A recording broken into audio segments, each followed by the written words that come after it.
అందరికీ నమస్కారం. శ్రీ మాత్రే నమః. ఓం నమః శివాయ. ఓం శ్రీ సాయిరామ్. 2025 మార్చి 14వ తేదీన పాల్గొన పౌర్ణమి రాబోతుంది. పాల్గొన పౌర్ణమికే హోలీ పౌర్ణమి అని పేరు. ఈరోజే హోలీ పండుగను జరుపుకుంటూ ఉంటారు. అంతేకాదు ఈరోజే లక్ష్మీ జయంతిని జరుపుకుంటూ ఉంటారు. అయితే ఈ సంవత్సరం ఈ పాల్గొన పౌర్ణమి రోజే చంద్రగ్రహణం కూడా ఏర్పడబోతుంది. ఇది చాలా పవర్ఫుల్ గ్రహణం, చాలా శక్తివంతమైనది, చాలా అరుదైనది. ఈరోజు నిమ్మకాయలతో ఇలా చేస్తే చాలా మీ సుడి తిరిగిపోతుంది, మీ కష్టాలన్నీ కూడా పోతాయి, మీరు పట్టిద్దల్లా బంగారం అవుతుంది. ఈ అద్భుతమైన పౌర్ణమి రోజున ఈ పరిహారాన్ని ఎవరైతే పాటిస్తారో వారికి చాలా మంచి జరుగుతుంది. రాజయోగం పడుతుంది, సమస్యలు బాధలన్నీ కూడా పోతాయి, ఆర్థిక సమస్యలన్నీ కూడా పోతాయి, ధనం దూసుకు వస్తుంది. నిమ్మకాయ అనేది ఒక అద్భుత శక్తులు కలిగిన కాయ. నేచర్లోని కొన్ని కాయలకు కొన్ని రకాల శక్తులు ఉంటాయి. నిమ్మకాయకు చెడును తొలగించి మంచిని తెచ్చిపెట్టే శక్తులు ఉన్నాయి.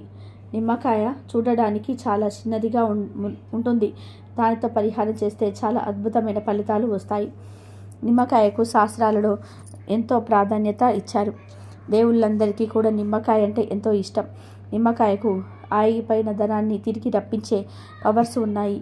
ధన ద్వారాలు తెచ్చుకునేలాగా నిమ్మకాయలు చేయగలవు. దుష్ట శక్తులను తరిమి కొట్టగలవు, దైవ శక్తులను అట్రాక్ట్ చేయగలవు. అందుకే అమ్మవారు నిమ్మకాయలతో దీపాలు వెలిగిస్తారు. నిమ్మకాయలను ఎన్నో విపరీత శక్తులు ఉన్నాయి గనక తప్పనిసరిగా ఈ పౌర్ణమి రోజు నిమ్మకాయ పరిహారం చేయండి. ఖచ్చితంగా మీ సుడి తిరిగిపోతుంది, మీ జీవితం అద్భుతంగా మారుతుంది, ధనం దూసుకు వస్తుంది. మరి ఇంతకీ పౌర్ణమి గ్రహణం రోజు నిమ్మకాయలతో ఏం చేయాలనే విషయాన్ని ఇప్పుడు ఈ వీడియోలో వివరంగా తెలుసుకుందాం. ఫ్రెండ్స్, ఫస్ట్ అయితే కామెంట్ బాక్స్లో ఓం నమః శివాయ అని కామెంట్ చేయండి. అలాగే మా ఛానల్ని కూడా సబ్స్క్రైబ్ చేసుకొని ఈ వీడియోకి ఒక లైక్ ఇచ్చి మాకు సపోర్ట్ చేయండి. ఈ గ్రహణం రోజున చక్కగా అందరూ కూడా గుమ్మానికి రావి ఆకులను కట్టుకోండి. అలా కట్టుకోవడం వలన గ్రహణం ఎఫెక్ట్ అనేది మన ఇంటిని మీద పడకుండా ఉంటుంది, ఎటువంటి చెడు జరగకుండా ఉంటుంది. గ్రహణ విష కిరణాలు ఇంటి మీద పడకుండా ఉంటాయి. ముఖ్యంగా ఇంట్లో గర్భవతులు ఉన్నవారు తప్పనిసరిగా ఈరోజు గుమ్మానికి ఆ రావి ఆకులు కట్టుకోవాలి. ఏమీ లేదు, ఒక 11 ఆకులు రావి ఆకులు తెచ్చుకొని పసుపు రంగు దారంతో తోరణంలాగా వాటిని ఆ దారాన్ని గుమ్మానికి కట్టుకోండి. ఈ తోరానికి ఆ చివరన ఒకటి, ఈ చివరన ఒకటి, 2 వేప కొమ్మలను కూడా కట్టండి. ఇలా రావి ఆకులను వేప కొమ్మలను కట్టుకుంటే ఇక మీకు తిరగనేదే ఉండదు. గ్రహణం వలన ఏ చెడు జరగదు. గ్రహణం మీ ఇంటిని తాగదు. గ్రహణం యొక్క చెడు ఎఫెక్ట్ అనేది మీ ఇంటి మీద పడదు. విష కిరణాల ప్రభావం ఉండదు కనుక అందరూ కూడా ఈ గ్రహణం రోజు గుమ్మానికి ఈ విధంగా రావి ఆకులను వేప కొమ్మలను కట్టుకోండి. అలాగే ఈ రోజున పొరపాటున కూడా జుట్టు కత్తిరించుకోవడం, గోళ్ళు కత్తిరించుకోవడం వంటివి పనులు చేయకూడదు. మగవారు ఈరోజు సౌరం చేయించుకోకూడదు. అదేవిధంగా గ్రహణం రోజు ఏ విధమైన కూరగాయలను అంటే ఊరబెట్టిన పచ్చళ్ళను తినకూడదు. లేనిపోని సమస్యలు వస్తాయి, ఐశ్వర్యం హరించుకుపోతుంది. ఇక ఎంతో శక్తివంతమైన ఈ గ్రహణం మరియు పౌర్ణమి రోజున నిమ్మకాయతో ఈ చిన్న పరిహారం చేస్తే చాలు, మీకుండే దరిద్రాలన్నీ కూడా పోతాయి, మీ సుడి తిరిగిపోతుందని శాస్త్రాలు చెప్తూ ఉన్నాయి. ఈ గ్రహణం రోజున మర్చిపోకుండా నిమ్మకాయలతో ఇలా చేస్తే చాలు, మీ కష్టాలన్నీ కూడా పోతాయి, డబ్బు దూసుకు వస్తుంది, అంతా మంచి జరుగుతుంది. చాలా వరకు కూడా అద్భుతమైన ఫలితాలు వస్తాయి. ఈరోజు తిథి వార నక్షత్రం బాగుంది కదా, కాబట్టి ఈ రోజున చేసే పరిహారాలకి తప్పకుండా ఫలితం వస్తుంది. మీ కష్టాలన్నీ కూడా తొలగిపోతాయి. మీకు ఐశ్వర్యం కలగాలన్న కష్టాల నుంచి మీరు బయటపడాలన్నా సరే నిమ్మకాయ పరిహారం చేసుకోండి. నిమ్మకాయ అనేది చెడును తీసేస్తుంది, అంతేకాకుండా మంచి తెచ్చిపెడుతుంది. నిమ్మకాయ అనేది మానవ జీవితాన్ని మారుస్తుంది. నిమ్మకాయ మనకు చాలా అద్భుతమైన ఫలితాలను ఇస్తుంది. కాబట్టి ఒక్క నిమ్మకాయను తీసుకోండి. ఇంట్లో మాకు అసలు బాగుండటం లేదు, మాకు చాలా ఇబ్బంది కలుగుతూ ఉంది, ఇంటి పరంగా మేము చాలా పరిహారాలు చేశాము, అవన్నీ కూడా చేసేసి మేము అలసిపోయాము, అయినప్పటికీ కూడా మాకు పెద్దగా ఫలితాలు అయితే రాలేదు అని చెప్పి బాధపడతారు కదా, అలాంటి వారు తప్పక ఈ పరిహారాన్ని చేయండి. మీ చుడి తిరిగిపోతుంది. ఇంట్లో గొడవలు తగ్గిపోవడానికి, ఇంట్లో మనశ్శాంతి కలగడానికి, మీ మనసులో ఉండే చెడు ఆలోచనలు తొలగిపోవడానికి, అంతేకాకుండా ఇంట్లో మీకు సంతోషంగా అనిపించడానికి, మీ ఇంట్లో భార్యాభర్తలకు చక్కగా ఉండడానికి, గొడవలు జరగకుండా ఉండడానికి కూడా ఈ నిమ్మకాయ పరిహారం అనేది ఉపయోగపడుతుంది. ఈ పరిహారం చేసిన సెకండ్స్లోనే మీరు రిజల్ట్ను గమనించుకోగలుగుతారు. ఇంటి పరంగా గొడవలు తగ్గుతాయి, సుఖ సంతోషాలు కలుగుతాయి, మనశ్శాంతి ఉంటుంది. మన మనసులో ఉండే చెడు ఆలోచన పోవడానికి అవకాశం ఉంటుంది. నిమ్మకాయలను అతీత శక్తులు ఉంటున్నాయి కనుక చక్కగా ఈ గ్రహణం రోజు ఒక పసుపు రంగు నిమ్మకాయను తీసుకోండి. ఎటువంటి మచ్చలు పుచ్చులు లేని నిమ్మకాయను తీసుకొని దానిని చక్కగా పసుపు నీటితో కడగండి. కడిగి ఒక పక్కన పెట్టుకోండి. తర్వాత ఒక మంచి రాగి ప్లేట్ను తీసుకోండి. మా దగ్గర రాగి ప్లేటు లేదు అనుకునేవారు ఏదో ఒక ప్లేట్ను తీసుకోవచ్చు. ఉన్నవారు మాత్రం రాగి ప్లేట్ను ఈ పరిహారానికి వాడండి. తర్వాత ఈ ప్లేట్ను ఒకే ఒక స్పూను గలుడుపు వేయండి. ఎందుకంటే ఉప్పు అనేది లక్ష్మీ స్వరూపం. ఉప్పులో విపరీత శక్తులు ఉంటాయి. ఉప్పు ధనాన్ని ఆకర్షిస్తుంది, నెగిటివ్ ఎనర్జీని తొలగించేస్తుంది, జీరో నుంచి హీరోగా ఎదిగేలాగా చేస్తుంది, ఆర్థిక సమస్యలను తీరుస్తుంది. కనుక ఉప్పును వేయండి. తర్వాత ఉప్పు మీద నిమ్మకాయను పెట్టండి. నిమ్మకాయకు ఒకే ఒక చోట కుంకుమ బొట్టు పెట్టండి. ఆ తర్వాత కొన్ని నల్ల ఆవాలు తీసుకొని వాటిని నిమ్మకాయ చుట్టూగా పోయండి. పోసిన తర్వాత ఆవాలు అతీత శక్తులను కలిగి ఉంటాయి. ఆవాలలో దుష్టశక్తులను తరిమి కొడతాయి, ధన ద్వారాలు తెరుచుకునేలాగా చేస్తాయి, ధనం దూసుకు వచ్చేలాగా చేస్తాయి. పరిహార శాస్త్రంలో ఆవాలకు చెప్పలేనంత ప్రాధాన్యత ఇచ్చారు. కనుక ఆవాలు వేయండి. ఇలా ప్లేట్లో ఇవన్నీ వేసేసిన తర్వాత ఈ ప్లేట్ను ఒకసారి ఇల్లంతా తిప్పేసి లాస్ట్లో ఈ ప్లేట్ను తీసుకొని మీ ఇంటి బయటకు వెళ్ళండి. ఈ ప్లేట్ను తీసుకొని వెళ్ళి మీ ఇంటి గుమ్మానికి కుడి వైపున పెట్టండి. అలా పెట్టిన తర్వాత 4 కర్పూరం బిళ్ళలను పెట్టండి. ఇక కర్పూర బిళ్ళ 4 వైపులా పెట్టుకోండి. పెట్టి ఆ తర్వాత అగ్గిపుల్లతో ఆ కర్పూరాన్ని వెలిగించండి. ఆ కర్పూరం బిళ్ళలు వెలుగుతున్నంతసేపు మీరు అక్కడే నిలబడి మీద కూర్చొని ప్లేట్కు నమస్కారం చేసుకొని మీకే కష్టాలు సమస్యలు అయితే ఉన్నాయో అవి తొలగిపోయి మీరు గొప్ప స్థాయికి వెళ్ళాలని మనసులో సంకల్పం చెప్పుకోండి. ఆ కర్పూరం అంతా కూడా ఆహుతి అయ్యాక ఆ ప్లేట్ను అక్కడే వదిలివేసి మీరు వెళ్ళి మీ పనులు చూసుకోండి. ఆ ప్లేట్ను మాత్రం 48 గంటల పాటు కదపవద్దు. ఈ పరిహారాన్ని మొత్తం చీకటి పడిన తర్వాత అంటే సాయంత్రం 6 తర్వాత సీక్రెట్గా చేసుకోవాలి. ఆ ప్లేట్ను మాత్రం 2 రోజుల తర్వాత తీయాలి. తీసి దానిలోని ఉప్పును, నిమ్మకాయను, ఆవాలను తీసుకొని వెళ్ళి మొక్కల దగ్గర గొయ్యి తీసి పాతి పెట్టేయండి. మీ ఇంటి దగ్గరలో పాతి పెట్టవచ్చు, లేదా ఇంటికి దూరంగానైనా సరే పాతి పెట్టవచ్చు. ఇలా ఈ విధానం రోజు నిమ్మకాయ పరిహారం చేసుకుంటే ఉన్న స్థాయి నుండి ఉన్నత స్థాయిలోకి చేరుకుంటారు, గొప్ప స్థాయికి చేరుకుంటారు. మీకు ఉండే కష్టాలన్నీ కూడా పోతాయి, దరిద్రం అంతా కూడా పోతుంది, విసుడు తిరిగిపోతుంది, మీ జీవితం అద్భుతంగా మారిపోతుంది, ధనం దూసుకు వస్తుంది. కాబట్టి ప్రతి ఒక్కరు కూడా ఈ గ్రహణం రోజు నిమ్మకాయలతో ఈ చిన్న పరిహారం చేసే శుభ ఫలితాలను పొందండి. ఈసారి పాల్గొన పౌర్ణమి చంద్రగ్రహణంతో కలిసి వస్తుంది. గ్రహణం అనగానే అందరూ భయపడిపోతూ ఉంటారు, కానీ భయం అవసరం లేదు. అది ఆకాశంలో జరిగే చిన్న మార్పు అంతే. ఇక ఈ చంద్రగ్రహణం నుండి 2025 మార్చి 14 శుక్రవారం రోజు ఏర్పడబోతుంది. ఈ గ్రహణం మనకు కనిపిస్తుందా లేదా అని చాలామందికి డౌట్ ఉంటుంది. ఈ గ్రహణం కేతు గ్రహస్థ సంపూర్ణ చంద్రగ్రహణం. ఈ గ్రహణం ఇండియా టైమింగ్స్ ప్రకారం అయితే మార్చి 14 ఉదయం 10:40 ప్రారంభమై మధ్యాహ్నం 2:18 వరకు ఉంటుంది. మొత్తం 3:30 పాటు ఈ గ్రహణం ఉంటుంది. ఈ చంద్రగ్రహణం పగటిపూట ఏర్పడుతుంది. పగటిపూట చంద్రుడు మనకు కనిపిస్తాడా? కనిపించడు. కనుక ఈ చంద్రగ్రహణం కూడా మనకు కనిపించదు. కనుక మనకు ఎటువంటి సూతక కాలం వర్తించదు. కాబట్టి ఎటువంటి గ్రహణ నియమాలు పాటించవలసిన అవసరం లేదు. గర్భిణీలకు కూడా ఎటువంటి నియమాలు పాటించవలసిన అవసరం లేదు. పాటించిన తప్పేమీ లేదు కాదు. ఇది గ్రహణ వివరణ. ఈ పౌర్ణమి చాలా శక్తివంతమైనది. పౌర్ణములన్నింటిలోకెల్లా ఈ పౌర్ణమి చాలా గొప్పది. ఈ పౌర్ణమి రోజు ఇంట్లోని ఆడవాళ్ళు ఎట్టి పరిస్థితుల్లోనూ కూడా ముల్లంగి కూరను తినకూడదు. ఏ రూపంలోనూ కూడా ఈరోజు ముల్లంగిని తినకూడదని శాస్త్రాల్లో ఉంది. కనుక ఈ పౌర్ణమి రోజు ఎవరు కూడా ముల్లంగిని తినవద్దు. కాదని తింటే మాత్రం అనేక రకాల అనారోగ్య సమస్యలను వస్తాయి, కోరి కష్టాలను తెచ్చుకున్నట్టుగా అవుతుంది. ఇదే విధంగా ఈ హోలీ పౌర్ణమి రోజున ఆడవారు, మగవారు, పిల్లలు, పెద్దలు అందరూ కూడా బ్లూ కలర్లో ఉండే దుస్తులు ధరించవద్దు. బ్లూ తప్ప మీరు ఏ రంగులో ఉన్న దుస్తులు ధరించినా సరే తప్పలేదు. కానీ ఈ ఒక్కరోజు బ్లూ కలర్లో ఉండే దుస్తులు మాత్రం వేసుకోవద్దు. కనుక ఈరోజు ఈ రంగులో ఉండే దుస్తులను ధరించవద్దు. జాగ్రత్తగా ఉండండి.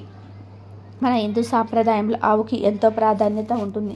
ప్రత్యేకంగా పాల్గొన్న పౌర్ణమి రోజు మీకు ఏ సమయంలోనైనా సరే ఆవు కనిపిస్తే ఈ ఒక్కటి తినిపిస్తే చాలు, దరిద్రాలు, కష్టాలు, బాధలు అన్నీ కూడా తీరిపోతాయి. మీ జాతకం మారిపోతుంది. అపార ఐశ్వర్య యోగం కలుగుతుంది. ఏమీ లేదు, పౌర్ణమి రోజు ఆవు కనిపిస్తే ఆకుపచ్చ రంగులో ఉండే ఆకుకూరను తినిపించండి. అంటే గడ్డి, తోటకూర, పాలకూర, కొత్తిమీర, కరివేపాకు, చుక్కకూర, ఇలా ఏవో ఒక ఆకుకూరను తినిపించండి. ఇలా తినిపించడం వలన మీకు ఉన్న కష్టాలు, ఆరోగ్య సమస్యలు, జాతక దోషాలు అన్నీ కూడా పోతాయి. మీ మనసులోని కోరికలు నెరవేరుతాయి. దరిద్రాలు పోతాయి. మీ ఆస్తి వృద్ధి చెందుతుంది.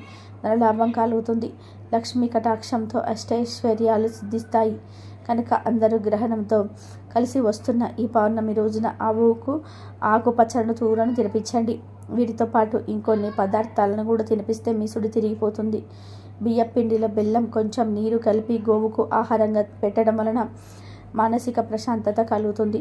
అలాగే పచ్చగడ్డిని గోవుకు ఆహారంగా పెట్టడం వలన సకల ఐశ్వర్యాలు కలుగుతాయి. కష్టాలు పోతాయి. నానబెట్టిన కందులు గోవులకు ఆహారంగా పెట్టడం వలన మనలో ఉన్న కోపం తగ్గిపోతుంది.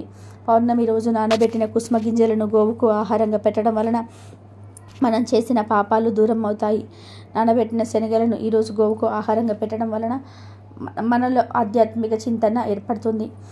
రావి పిండి మరియు బెల్లము కలిపి గోవుకు ఆహారంగా పెడితే మనకున్న దరిద్రాలు తొలగిపోతాయి. పౌర్ణమి రోజు నానబెట్టిన పెసలను ఆవుకు ఆహారంగా పెట్టడం వలన మీ విద్య అభివృద్ధి కలుగుతుంది. పౌర్ణమి రోజు ఉడికించిన ఆలుగడ్డలను గోవుకు ఆహారంగా పెట్టడం వలన నరఘోష పోతుంది.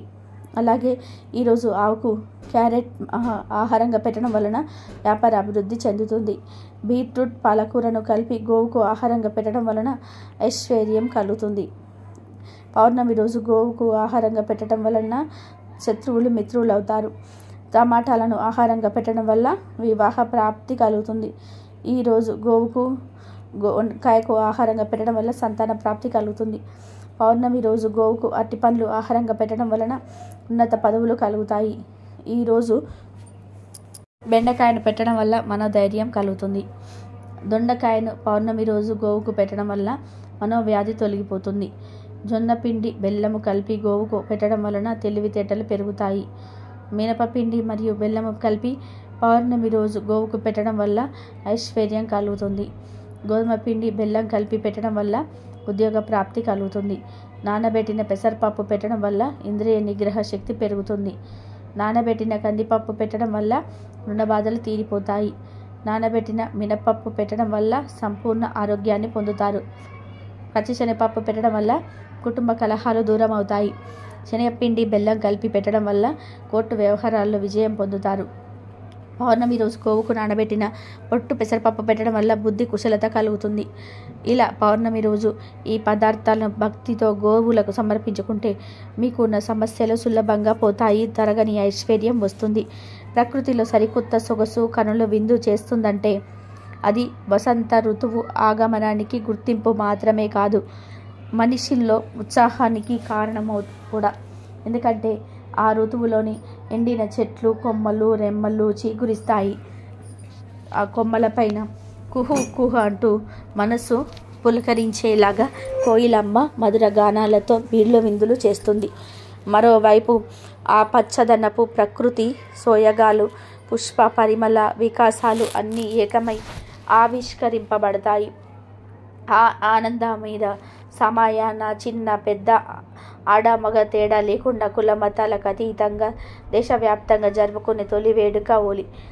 రంగులు కుమరించుకుంటూ ఆనందోత్సాహాల మధ్య జరుపుకునే హోలీ ప్రాముఖ్యత సంచరించుకోవడానికి కథనాలు ప్రాచుర్యంలో ఉన్నాయి. సతీ వియోగంతో ఉన్న శివుడికి హిమవంతుడి కుమార్తె అయిన పార్వతీదేవినిచ్చి వివాహం చేయాలని దేవతలు నిశ్చయించుకుంటారు. తపోధ్యానంలో ఉన్న శివుడికి భంగం కలిగించాలని ఆలోచించి మన్మధుని పరమేశ్వరుడి మీదకి పంపిస్తారు. అప్పుడు మన్మధుడు తన బాణాల ప్రభావంతో శివుడి తపస్సును భంగం చేసి పార్వతీదేవి మీద మోహం కనిపిస్తాడు. అప్పుడు మన్మథ బాణం ప్రభావంగానే తపోభంగం కలిగిందని గ్రహించిన శివుడు మన్మధుడిని తన త్రినేత్రంతో భస్మం చేసేస్తాడు. పతి వియోగంతో బాధపడుతున్న మన్మధుడి సతీ రతీదేవి శివుణ్ణి వేడుకుంటుంది. అనుగ్రహించిన పరమేశ్వరుడు శరీరం లేకుండా మానసికంగా బ్రతికే వరాన్ని పాల్గొన శుద్ధ పౌర్ణమి నాడు రతీదేవికి ప్రసాదిస్తాడు. అందుకే పాల్గొన శుద్ధ పౌర్ణమి నాడు కాముని దహనం చేస్తారని పురాణాలు చెప్తూ ఉన్నాయి. ఇంకొక కథనం ప్రకారం రాక్షస రాజైన హిరణ్యకశపుడు బ్రహ్మవరంతో విష్ణువు మీద కోపంతో విష్ణునామ స్మరణ చేసిన దేవతలను మునులను అనేక రకాలుగా హింసించేవాడు. కానీ అతడి కుమారుడు ప్రహ్లాదుడు కూడా విష్ణు భక్తుడే. ఎంత చెప్పినా ప్రహ్లాదుడు విష్ణు భక్తిని వదిలేవాడు కాదు. ఇది ఇష్టం లేని ఆ రాక్షసుడు తన కుమారుని చంపాలని విఫల యత్నాలు చేస్తాడు. చివరికి తన సోదరి ఓలికను ప్రహ్లాదుడిని చంపడానికి పురమాయిస్తాడు. ఓలిక మంటలను రగిల్చి దివ్య శక్తులు కలిగిన ఒక వస్త్రాన్ని కప్పుకొని మంటలో కూర్చుంటుంది. తన ఒడిలో ప్రహ్లాదుడిని కూర్చోబెట్టుకుంటుంది. కానీ ఆమె మీద వస్త్రం ఎగిరిపోతుంది. ఆ సమయంలో ప్రహ్లాదుడు విష్ణునామ స్మరణ చేయడంతో ప్రమాదం నుంచి బయటపడతాడు. ఆ మంటల్లో ఓలికను దహనించి వేస్తాయి. ఈ సన్నివేశాన్ని గుర్తు చేసుకుంటూ చెడుపై మంచి సాధించిన విజయానికి చిహ్నంగా ఓలీని ముందు రోజు కాముడి దహనం, ఓలీ దహనం రూపంలో మంటలు వేస్తారు. ఓలీ గురించి మరొకరు ఉంది. ద్వాపర యుగంలో రాధ తనకంటే అందంగా ఉందని, తాను నల్లగా ఉన్నానని తల్లి యశోద దగ్గర శ్రీకృష్ణుడు వాపోతాడు. అప్పుడు యశోద రాధ శరీరం నిండా రంగులు పుయ్యమని కృష్ణయ్యకు ఉపాయం చెప్తుంది. తల్లి సలహా మేరకు రాధపై రంగులు కుమ్మరిస్తాడు కృష్ణుడు. దానికి బదులుగా రాధ కూడా వాసుదేవుడిపై వసంతం కురిపిస్తుంది. అప్పటి నుంచి అది ఒక వేడుకగా మారిపోయింది. ఈ పౌర్ణమి రోజు హోలీ పండుగ పేరుతో రంగులు చల్లుకుంటారు. శాస్త్రీయ కారణాల గురించి చెప్పుకుంటే వసంతకాలంలో వాతావరణం చలి నుంచి వేడికి మారుతుంది. దీనివల్ల వైరల్ జ్వరము, జలుబు లాంటి వ్యాధులు ప్రబలుతాయి. కాబట్టి కొన్ని చిన్న చిన్న మొక్కల్ని తయారు చేసిన సహజమైన రంగులు కలిపిన నీటిని చల్లుకోవడం వలన ఈ వ్యాధుల వ్యాప్తి తగ్గుతుంది.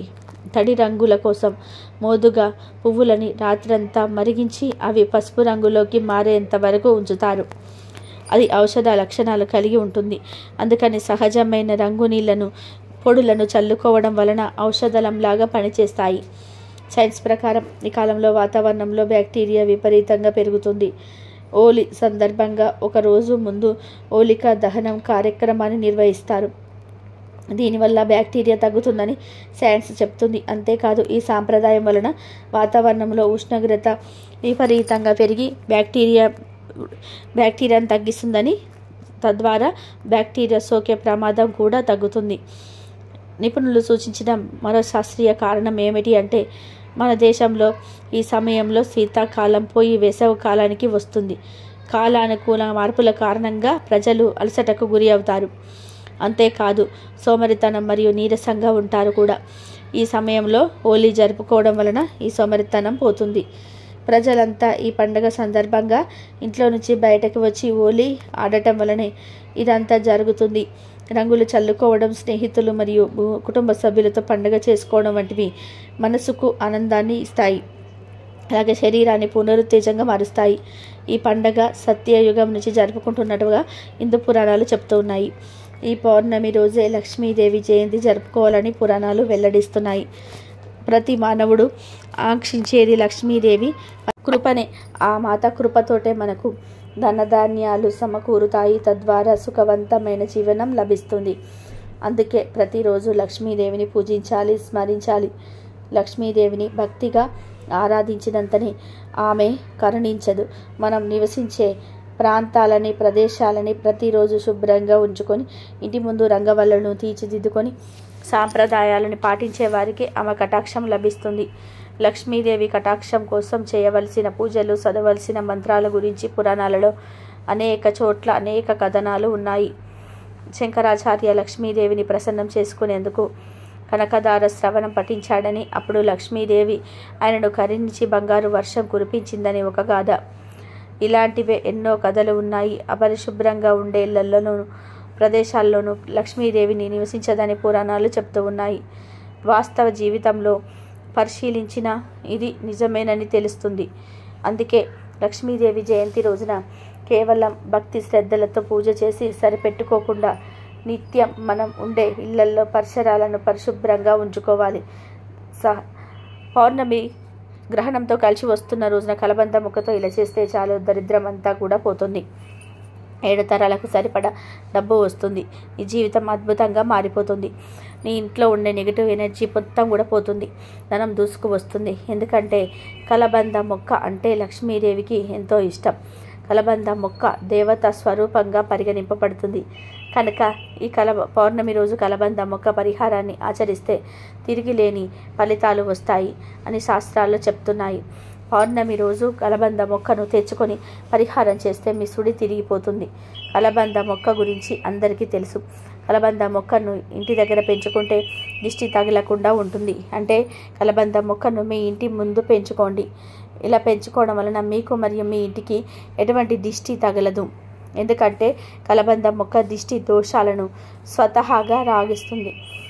ఎవరైతే ఇంటి ముందు కలబంద చెట్టును పెంచుతారో వారి ఇంట్లో నెగిటివ్ ఎనర్జీ ఉండదు. ఇంట్లో గొడవలు ఎక్కువగా జరగవు. ఇంట్లో అందరూ ప్రశాంతంగా ఉండగలుగుతారు. కనుక అందరూ కూడా ఈ పౌర్ణమి రోజు కలబంద మొక్కతో తప్పనిసరిగా ఈ పరిహారం చేసుకోండి. ఈ శక్తివంతమైన పౌర్ణమి రోజు కలబంద మొక్కతో ఈ పరిహారం చేయాలి అనే విషయాన్ని ఇప్పుడు మనం ఈ వీడియోలో తెలుసుకుందాం. చాలామంది సాధారణంగా ఇంట్లో కలబంద మొక్కను పెంచుకుంటూ ఉంటారు. కలబంద మొక్క అనేది ఆక్సిజన్ పరంగా మనకు చాలా చక్కగా ఉపయోగపడుతుంది. నెగిటివ్ని ఈ మొక్క లాగేసుకుంటుంది. ఇందులో మనకు తెలియని ఒక శక్తి ఉంది. ఈ కలబంద మొక్క ఏ ఇంట్లో అయితే ఉంటుందో అక్కడ 3 అమ్మలు కూడా తిరుగుతూ ఉంటారు. అక్కడికి 3 అమ్మలు కూడా ప్రవేశిస్తూ ఉంటారని మనకు పరిహార శాస్త్రం చెబుతుంది. మనకు లక్ష్మీదేవి, పార్వతీదేవి, సరస్వతీదేవి ఈ 3 అమ్మవార్లు, ఒకరేమో విద్యకు సంబంధించిన దేవత, ఇంకొకరేమో ధనానికి సంబంధించిన దేవత, ఇంకొకరేమో సౌభాగ్యాన్నిచ్చే తల్లి. ఏ మనిషికైనా ఇంకేం కావాలి? ఈ 3 ఉంటే చాలు, జీవితంలో ఇంకేమీ అవసరం ఉండదు. కాబట్టి ఈ 3 అమ్మల అనుగ్రహం కావాలి అనుకునేవారు, మా ఇల్లు ఎప్పుడు కూడా చల్లగా ఉండాలి అనుకునేవారు, మా పిల్ల పాపలు అందరూ కూడా చల్లగా ఉండాలి, మా ఇల్లు కలకలలాడుతూ ఉండాలి అనుకునేవారు తప్పక ఇంటి దగ్గర ఒక కలబంద చెట్టును పెంచుకోండి. దానితో పాటు ఈ పౌర్ణమి రోజు ఈ కలబంద పరిహారాన్ని చేసుకోండి.